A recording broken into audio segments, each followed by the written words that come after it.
episode of the Haunted Road Trips show is brought to you by evidential medium Tracy St. Croix.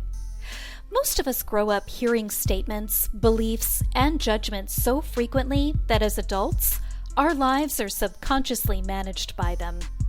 Are you aware how this spaghetti highway expands into every issue of life, from relationships to money, fears, and beyond? Visit www.tracystcroixmedium.com and sign up for a remapping session that gets you off the spaghetti highway so you can change your mind and change your life. Welcome to the Haunted Road Trip Show, where we bring you powerful conversations, insights, and exciting site investigations that reveal the paranormal world in a way you've never seen before, up until now. Tune in and become part of a community that enjoys the thrill of finding out what the paranormal world wants to teach you and solve the issues. Be sure to visit our website at www.hauntedroadtripsshow.com. And while you're there, subscribe to us via your favorite network. Now, prepare to have your thirst for curiosity satisfied as you enjoy ghost stories, haunted house stories, and more. Okay, we are live, folks, and welcome back to another episode of Haunted Road Trip Show, where you get paranormal history that is dying to be heard. Welcome, darlings. Thank you for coming. And this week, you guys, we have a woman that I met about a year ago. And I don't think I can say enough kick-ass good things about her. I mean, who could really not like somebody with the word sunshine in their name? I mean, I think it's just impossible. I have here with us Miss Sarah Sunshine Garrison this week. And she is not only a spiritual growth coach, her mastery is in helping women over 50 who are experiencing that empty nest syndrome to identify and to activate their spiritual gifts, activate or get rid of their limiting beliefs, and create a strategic plan for living for their purpose and moving forward. She's got a plethora of certifications. She's worked with everybody, y'all, from big to small to tall to wide to broad to everything, okay? And she is a certified basic DNA theta healer, human design reader, and powerful intuitive. She also loves her animals, paddleboarding, and hiking. I mean, who doesn't like, of course your name is Sunshine. Of course, right, Sarah?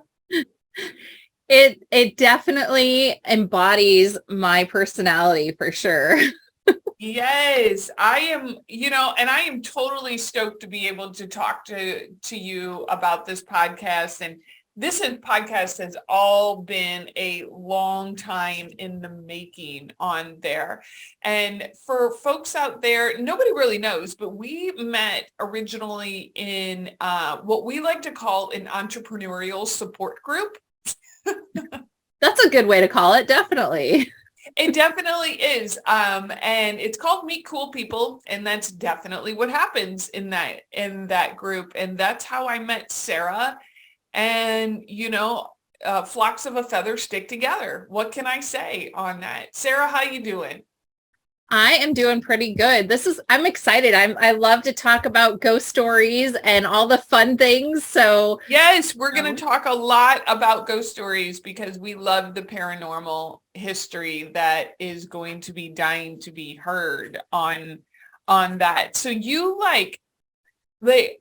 obviously you're an intuitive. And I don't think I've ever spoken to one intuitive who's been like, no, I didn't grow up. I didn't have any experiences.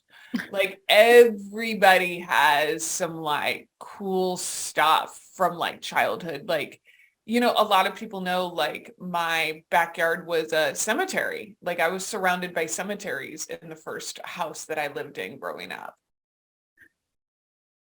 I don't know if I would have been able to handle that one, man. I don't know how you did it. I didn't really have a choice. I mean, you're a kid. What are you going to do? Run away? Yeah. Well, I think I tried, but I didn't get any further than the bus stop down the road. That's crazy. That's crazy. The house that I grew up in was the original farmhouse built in the 20s for the area.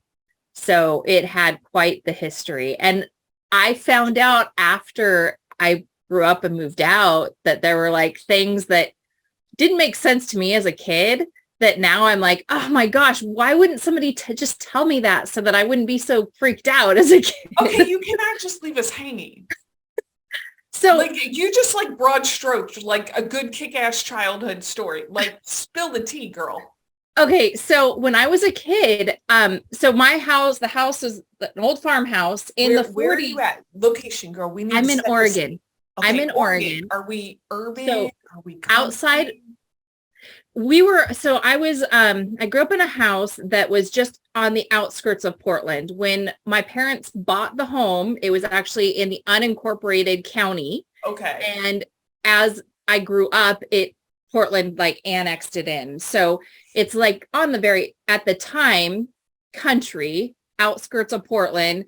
Eventually now it's a big suburban area. But it was all the homes around the house that I grew up on were all new homes. And mine was built in the 20s, like I said. In the 40s, they actually lifted it and put a basement in it. So it was 3 stories. It had a basement, a main floor, and an attic.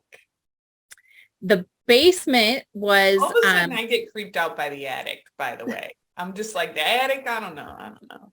It was one of those attics, like, okay, so one of the bedrooms had a door that you thought was a closet, and you opened the door, and it was the creepy stairs that went up to the attic. It was like that kind of attic. So, yeah. I have fond memories of growing up there. The basement at one point in time was my mom ran a daycare. The basement where the daycare was at, the main floor was my sister's bedroom and my bedroom. And then the attic was my parents' bedroom. So like, yeah, it was they kind of used it that way. I can remember as a kid being in the basement. So, nobody would be home and I'd be in the basement and I could hear people walking around upstairs and talking. I distinctly heard a man's voice upstairs talking, and I would go upstairs and there's nobody up there. And it was all the time. Like anytime I was home. How old are you when you first started hearing this? Like just out of curiosity? Say that again? How old are you when you first started hearing this man's voice? Young. I mean, under the age of 8. Yeah. Yeah. Very young. I remember asking my parents, I'm like the first time it happened, I'm like, did somebody come home? And, was there somebody here? And they're like, no, we were out the neighbor's house or whatever. And I'm like, well, somebody was in the house. And they're like, no, it's just an old house. It was just settling in the foundation. That's what I always got, was the house is just settling. It's an old house. It's just settling. And I'm like, but I could never put together why I heard an old man's voice when I heard all the creaking and footsteps above me. I found out after they had sold the house and we'd moved out. We actually happened to one day go by and stopped in to the new owners to see all the updates they had done. And that's when my mom told me that the previous owners, just before they bought it, the old man died in the house. Of course. Why couldn't you tell me this as I was growing up so I wasn't so freaked out? Maybe she thought that would freak me out, but I think it would have calmed me a little bit, so at least I would have known what was going on. But yeah. Did you ever hear the footsteps or anything like that any other time besides like when you were in the basement? I only heard it when I was in the basement. I didn't hear it any other time. Yeah. That's creepy. Yeah. Like sometimes I'm convinced like spirits know where we're at and they're like, I'm gonna mess with her just a little bit. I'm gonna mess with her. Like I think that there's a lot of humor in spirit. Well, something else that I found out, humor and spirit, so this house also had a big shop next to it.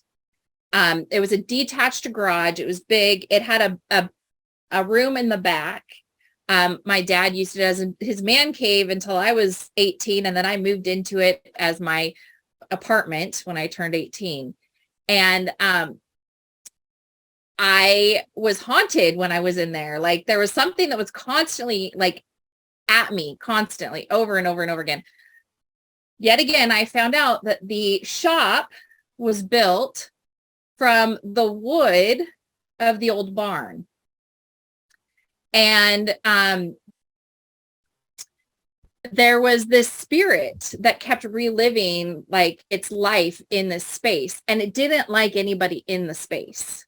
Oh. So I ended up making a deal with the spirit, because I'm like, listen, I could very easily send you away. I could send you off.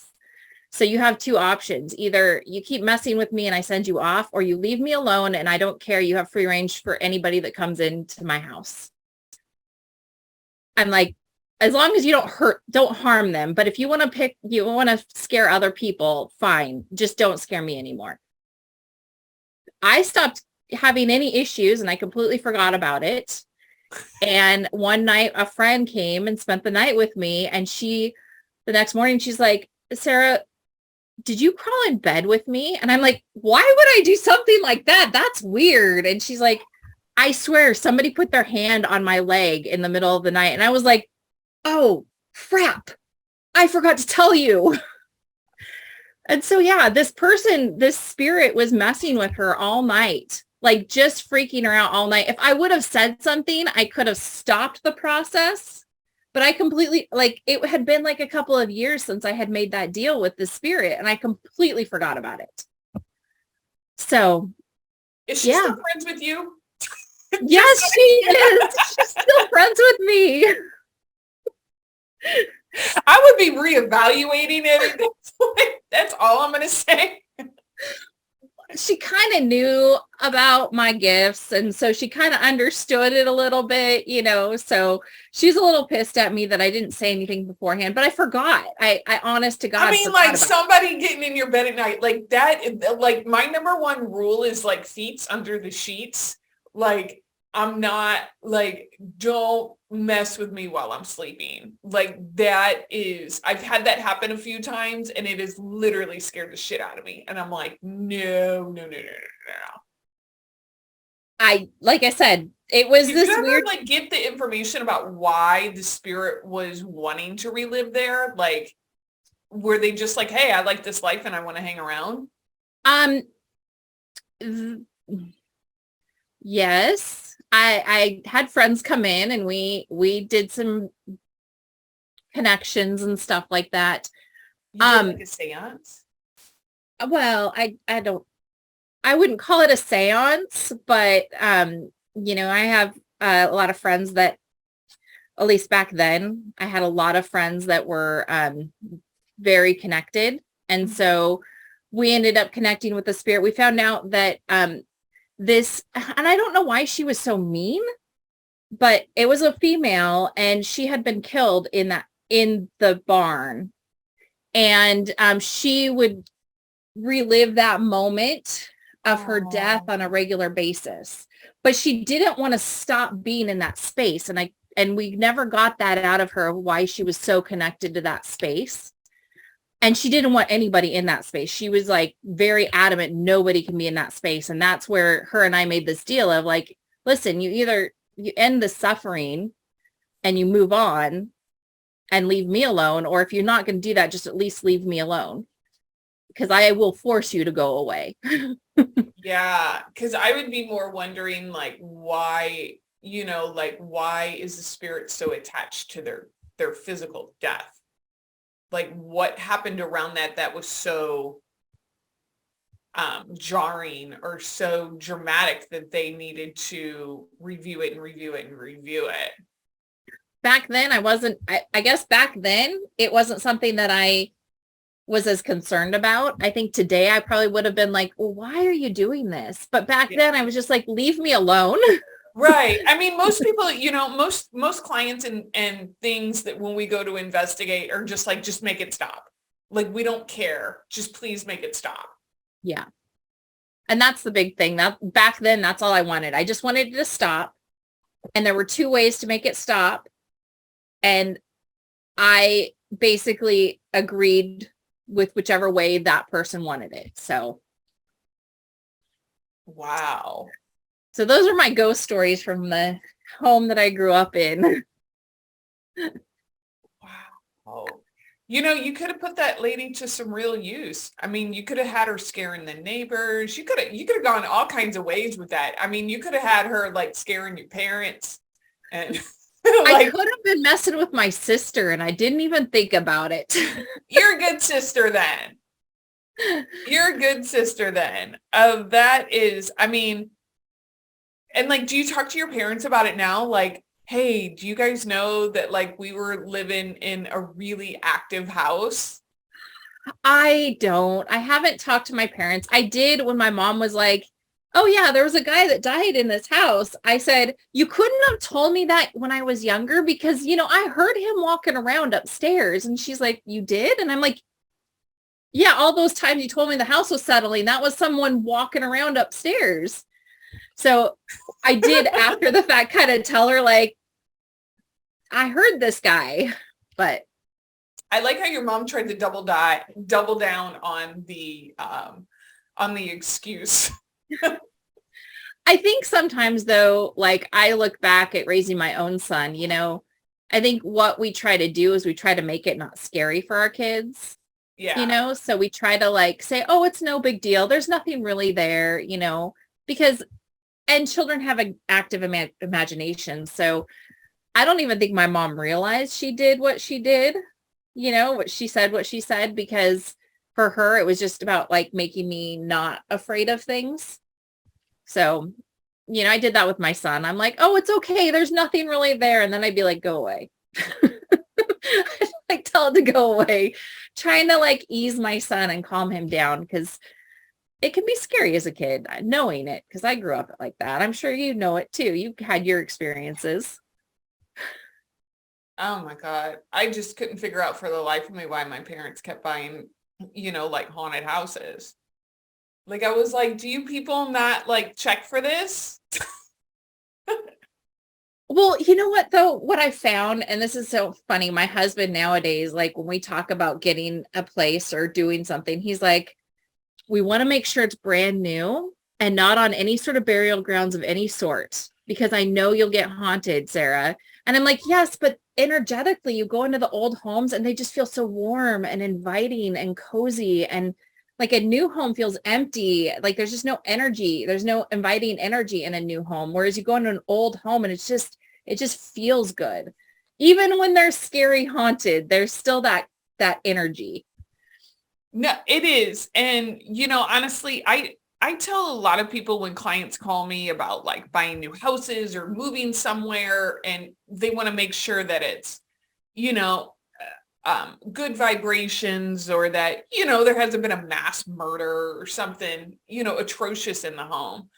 I see it doesn't matter whether it's new or it's a not new home. Someone or something at some point has died on that land. Yeah. How old is this earth? Someone or something has bound to die on your property. Yep. Now, how you interact with that's going to be up to you. But I always say, like, look, set your boundaries, create your own energy in that house, put your own touch and feels into it. Yeah. And then of course I'm going to, help them see if the house is like, oof, no, I wouldn't move that. Check I always say, check the public records about death certificates and people who have lived there and things like that. That will give you a lot more information than your real estate agent will. Like go check. Yeah. Like go check the county records. That's going to tell you. Yeah. Real quick. My parents didn't bother to do that, but I can't blame them all for it because, as, unaware mediums and intuitives, we're a bright light. We're like a lighthouse no matter where we go. And spirit's going to be attracted to that lighthouse. And we might be very unaware that we're the lighthouse. Yeah. I used to get followed all the time. I can remember I went to a massage one time and it was a gal that does intuitive work on top of massage. And when I was there, she's like, you have like 5 people following you right now. Can I just clear them from you? And I was like, yeah, go for it. Like 5? I had 5 people, like 5 souls following me, like trying to get my attention.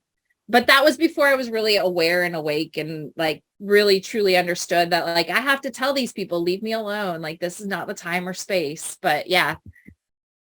Yeah. Wow. Have you driven by that house that you used to live in? Is it still standing? It's still there. The area of town is not now considered, it's not considered the best area of town anymore. It has no trespassing signs all over it. There's broken glass in the windows. The backyard is full of junk. It's just, it feels like it's been a little bit not cared for, but I think it's not necessarily that. I think it's just the area of town, and it's like a corner property. So like people can see all sides of the, so it was sad when I drove by it. I was like, oh, it used to be such a beautiful house, but I wonder if the lady and the gentleman are still there. I wouldn't be surprised at all. I wouldn't be surprised if they're still there, unless somebody did it. Like I didn't do anything to get rid of either one of them. And so they would have had to bring somebody in to get rid of them because they were both very attached. I do. I have a real soft space in my heart for spirits who might be like a little bit confused about things and need some help understanding maybe what has happened and what, like their choices. Because I don't really believe that a spirit is stuck. Like I just don't believe that. To me, I've been shown more of it's a confusion and needing to tie up loose ends. Definitely tying up loose ends. I've had that multiple times. Yeah. And I'm a firm believer that like God, Buddha, Jesus, spirit, whatever you call it, doesn't need our exact help to cross spirits over. I think they got that covered. I think they've got a team for that. But I think that they can use us as mediums to help communicate with that spirit what has happened, and hey, here are some options for you, or to see if they're just like, no, I just like your lady, like, nope, I'm staying. Yep. Okay, well, if you're gonna stay, here's the rules. I've had spirits come to me and not even know that they had died. Yeah. Like that there's a pure confusion of not understanding what had happened. Like they've been in this space and they can't understand why nobody's talking to them. Yeah. And it's like, well, because you're dead. And it's heartbreaking to have to like break that news to them. To say, well, it's because you're not walking on this. I mean, I don't know how to explain that. The last one that came to me, I'm like, well, that's because you died. I had to like just flat out say it. Oh, it was tough. I mean, it broke her heart, and it was a friend of mine too. It was a bad situation, and yeah, she had no idea she had died, and it was very sad. Oh. So I had to be the person to break it to her, and it was like, didn't want to, but I did. So I've seen that. Yeah, I've seen that, like what I like to call a little bit of the shock and the awe, especially when people just quick or unexpected. Yeah. Sometimes that happens. Or if there's like chaos surrounding their death, there can be like, yeah. Maybe like, what just happened here? Yeah. That's interesting. I like, next time you roll by that house, like take some photos of it and send them to me. I'd be curious to see just if it looks like how I see it in my mind. Yeah, I will definitely send you pictures of it because that'd be cool. It'll be a while before I get back out that area, but I mean, we can still keep it up. I mean, either which way, you're badass intuitive as well from what I know. And so do you also, when you do your readings for your clients, does mediumship come through for you? Yes, I do use it in cases. So I had one particular client, her father kept visiting her in her dreams. And so I was able to connect with the father and kind of find out what was going on and give some messages. So I use it depending on the situation. I will connect with a loved one. On there. Because you especially seem to love to use your gifts for women. What I like to say are in, the second novel series of their life. Yeah. We had our first novel and it was little, here, there, and everywhere. And now we're on our second novel series. And we're like, okay, what's up? What are we going to do now? What are we going to create? Yeah. Well, I like to help. So I feel like my mission is to help people really understand what their soul's purpose is for being here at this time. And I feel that because my son is 19 and he's moved out, that's when I feel like things start hitting us. Was it really my soul's purpose to raise a kid? Was that really what I was here for? Why, so you start questioning yourself, especially as you get towards retirement too, women get towards retirement, we start to wonder, well, okay, what's next? Was that all I was here to do? Is there more to it? So that there's this confusion that starts happening.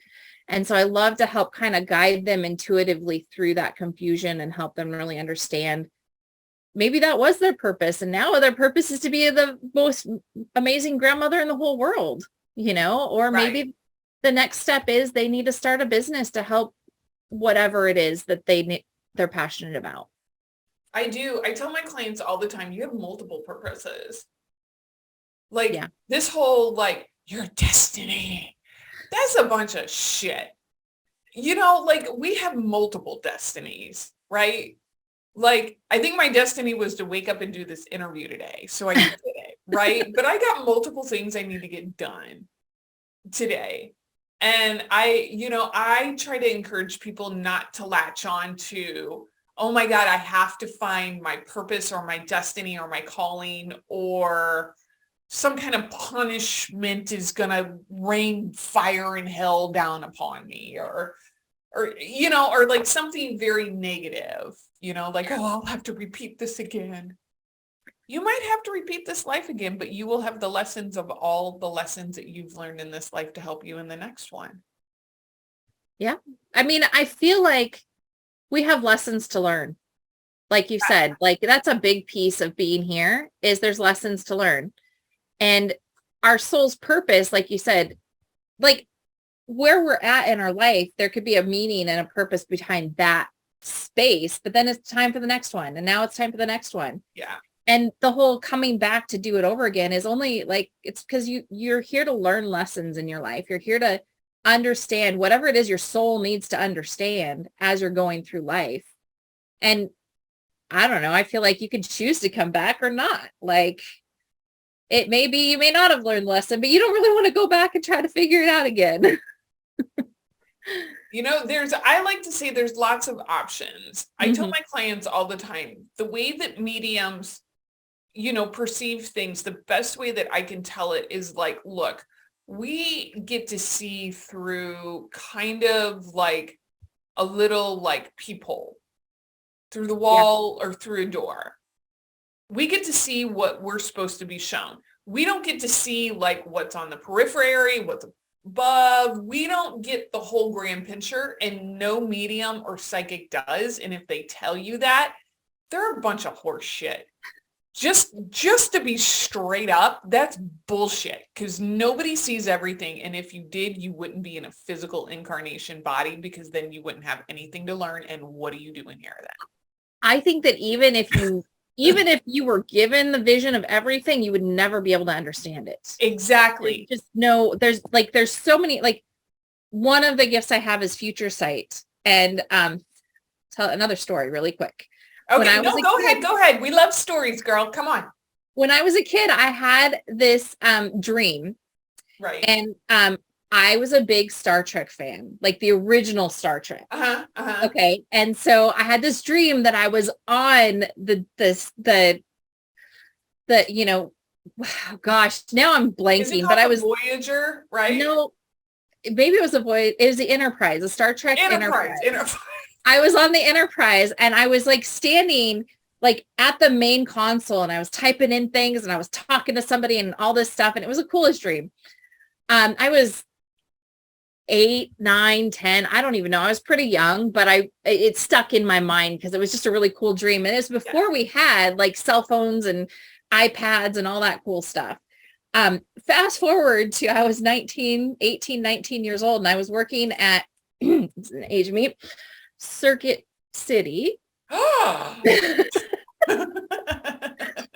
And I was talking with a customer and I was at a kiosk at Circuit City at this, like it had this big rounded, place for customer service. I was in customer service. So I was at one of the kiosks talking to the person. I was typing in things and there was this code going across the screen. Now in my dream, there was this weird code that I could interpret in my dream, but I couldn't. So I'm standing there and I'm typing all this stuff in and this code comes up on the screen. And then all of a sudden my dream starts happening. Like I'm standing in my dream and everything that happened as I was moving through was exactly what was in my dream. But I was standing at Circuit City working with a customer to help him through his stuff. So I always say that if you're given like a vision or if you're given a big picture, like we can only interpret things based on the knowledge we have in the moment. So at 8 years old, 9 years old, however old I was, I knew Star Trek. Right. And so in my vision, I was seeing it as Star Trek, but then, 10 years later, I'm actually, computers were a thing because they weren't a thing back then, and all of this stuff was a thing. And I wouldn't have been able to understand that back then. So even if you're given, even if the medium is given the big picture, they're never going to be able to see it. They don't understand it. They can't interpret it. You can't interpret knowledge you don't know. Yeah, so it's hard to, it's very, it can only be kind of broad stroke or vague. Even say 40 years ago, trying to tell people that we are all going to have a device that we can carry in our pockets or our purses that can connect us with anybody around the world instantly. It is a computer. It is a phone, and it is a camera. It is a video camera. It is news. It is everything in your world that you want. Like that would you go. Oh yeah. I mean, even us on this video call, this was like, this is Jetson stuff. Oh, it was Jetsons, total Jetsons. Yeah. So that's right. So things that mediums see today, they're not going to understand if they can't, because there's just so much more knowledge and information out there than we can perceive. Yeah, we don't have the experience nor the anything tangible to attach it to just yet. Yep. And that's what we do. So I have to ask you this question. Okay. How bummed were you to find out that you were working at Circuit City versus the Enterprise deck?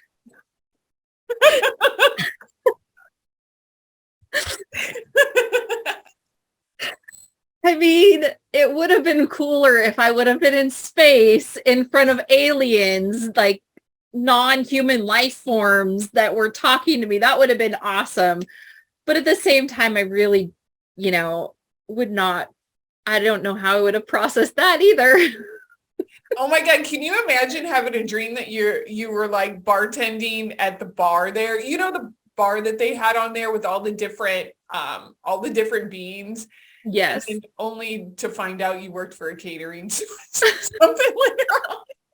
And it was at a costume party. Right. Oh, the things. And so it just goes show everybody each medium can only, between their own experiences and their reference points and their symbols, we do the absolute best that we possibly can with what we have. And that's what I tell my clients. I'm going to do the absolute best that I possibly can with what I have to help you, or whatever, whatever it may be. You want to play a fun game? Okay. So we're going to play a game called Book It or Book It. So are we going to book it and stay here? Or are we going to book it the hell out of here? Okay. Okay. Yes. Okay. Let's see. Okay. Yes. Okay. This is one of my favorite sites on Instagram. Okay. Can you see my screen? It's coming up. Okay. Okay. So this is the subject. Okay. Okay. Okay. So it's I don't know how to say this. Do you know French? No. Okay. Berg de Vista, France. And the bio says, physically, I'm buried in snow. Mentally, I'm restoring these two magical gems in a quaint village in the south of France. Let the sun shine in. Listed for 80,000 euros. Two large period attached villa houses in the center of Berg de Vista within walking distance to all amenities. The houses dating back to the mid-19th century have new roofs, large gardens. They may also come with a plant of woodland with a ruined short walkway to the village. The first house has numerous period features, including marble fireplaces, magnificent staircase, and stained glass double windows. Exterior window is faced with Bordeaux stone with signs of quality residence, which I don't know what that means. The second house also retains numerous charming features. See, they don't say much about that second house, so I'm a little okay. So I think we have number one, number two here. Let's see. Oh.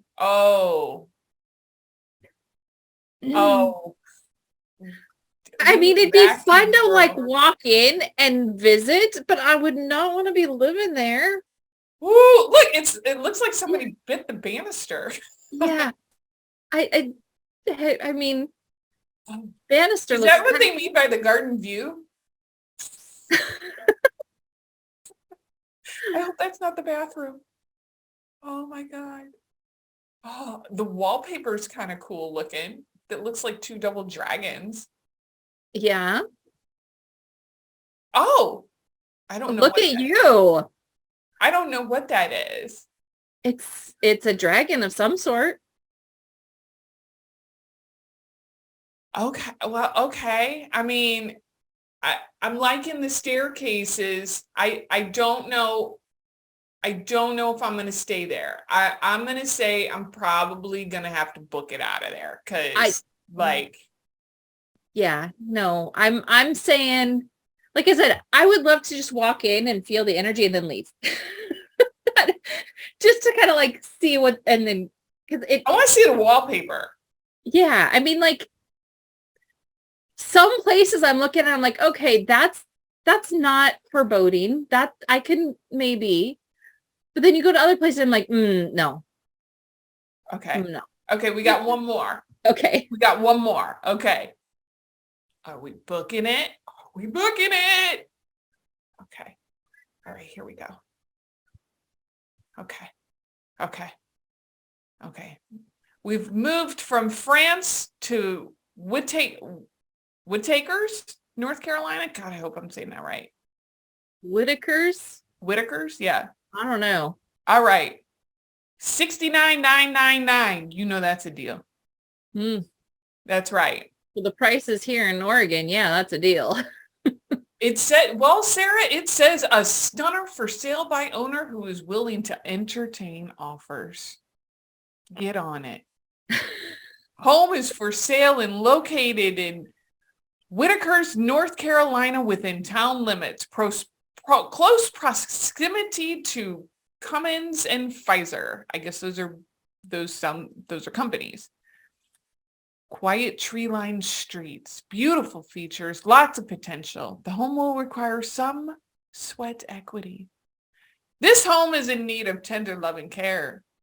Home has not been lived in for 2 years. Price is negotiable as owners will consider all cash offers. 2,700 square feet, built in 1910. Thank you. I don't know. The outside, this looks like a little bit more in sweat equity, girl. Yeah. And I don't know about staying there. I mean, I liked the pillars. I've always been a big fan of those kind of pillars. I know. But like the That's flaking cool. paint, is that lead? You know what they say about red doors, right? It's good luck, right? I think so. I think maybe, I don't know. I like the stained glass. That's pretty. I like the archways. Ooh. Ooh. I would love to investigate the house paranormally. That I would do that for sure.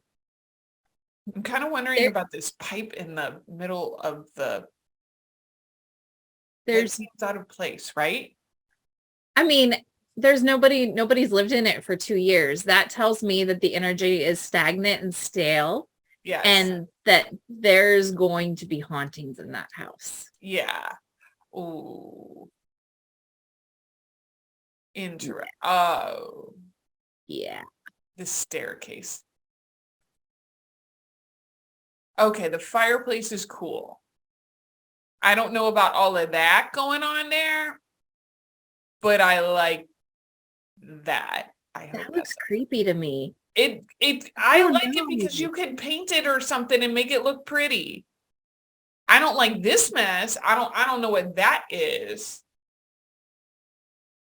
That looks chaotic. I don't think, I like the little creepy window. That's like, so like creepy. Those kids can look in the middle of the night on the staircase and stare at you.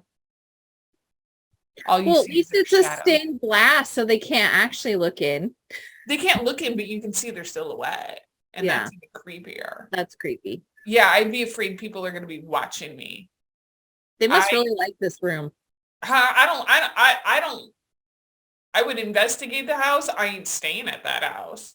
Yeah, I couldn't stay there. No. Like I said, I find that when places have been empty for a long time, our human energy adds to and helps kind of make things a little bit calmer. Oh yeah. But not having anything in there for 2 years means that the energy is creepy energy. Yeah, it is creepy in there. So folks, we're booking it. We are booking it out of both of these locations. Yeah, like they'd be fun to like walk in and sense the energy a little. The second one, I'm not sure about walking in. The first one, I'm like, yeah, I kind of want to walk in and feel the energy. But the second one, I'm like, I could stand at a distance and sense that and be like, okay, we're good. I wanted to go in and clean. I was like, this all needs like, we need some, some like dusting and some like polishing, like it needs a little bit more in sweat equity and TLC. But yeah, that's one of my favorite Instagram accounts to follow. It's a great one. I know it. So tell my listeners, Sarah, you have a free gift for them, right? I do. So in my process of helping people activate their own spiritual or worldly gifts, I have a 4-step process. The first step is really understanding yourself and how to love yourself. Right.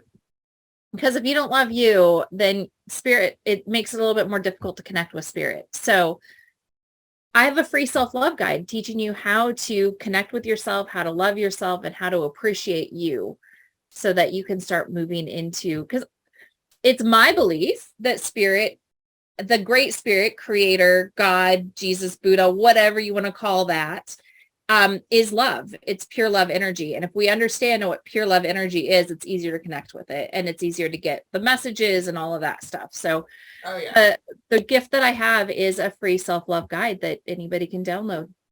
And where can they go to download this? Oh, goodness. Sage, I believe the link is sadra.com/self-love. We'll put it in the notes for everybody, you guys. We'll make sure that you're able to find Sarah and download her free gift for you guys so that you can get started on your own journey and start to experience your own intuition and start to trust yourself.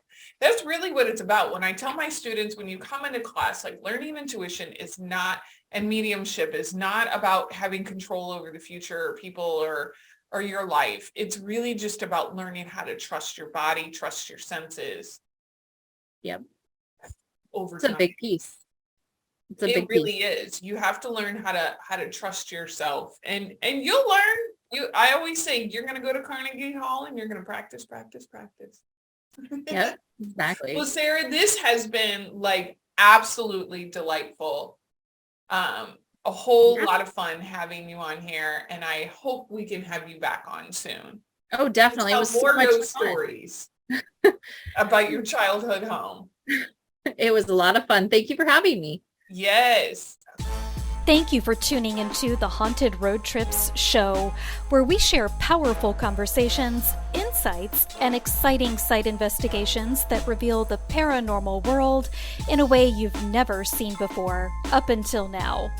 Remember to visit our website at www.hauntedroadtripsshow.com and enjoy even more great episodes like this one. Again, while you're here, subscribe to us via your favorite network. We look forward to seeing you next time on the Haunted Road Trips show. And remember, paranormal history is dying to be heard.